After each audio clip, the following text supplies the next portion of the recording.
ایک انگریز مسلمان ہوا تو اس سے انٹرویو لیا گیا، آپ کیوں مسلمان ہوئے؟ اس نے کہا جی میں فرانس کی میرین میں تھا جو آبدوز میں ڈیوٹی دیتے،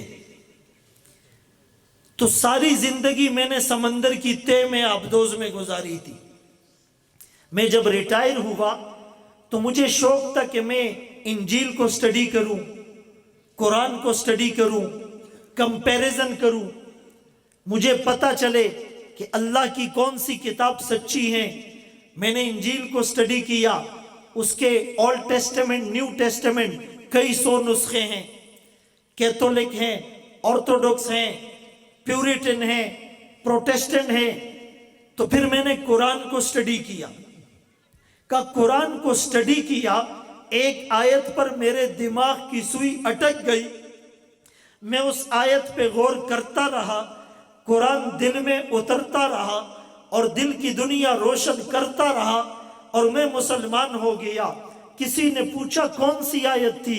وہ سورہ نور کی غالباً آیت ہیں، او کظلمات فی بحر لجی یغشاہ موج من فوقہ موج من فوقہ سحاب ظلمات بعضها فوق بعض اذا اخرج یدہ لم یکد یراہا ومن لم یجعل اللہ لہ نورا فما لہ من نور۔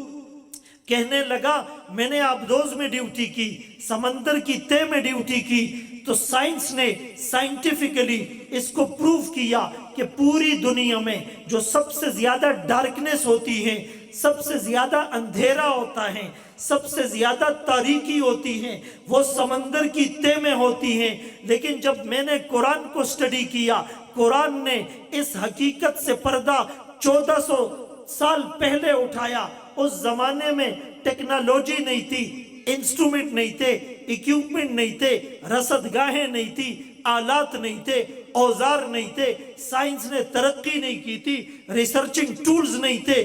قرآن اس زمانے میں بتا رہا ہے کافر کے دل میں جو اندھیرا ہے اس کی مثال اس کی طرح ہے کہ ایک چیز سمندر کی تہ میں ہو، اس کے اوپر موج ہو، اس کے اوپر موج ہو، اس کے اوپر بادل ہو، اس کے اوپر رات کی تاریکی ہو، جو کافر کے دل کا اندھیرا ہے اس ڈارکنس سے بھی زیادہ ہے۔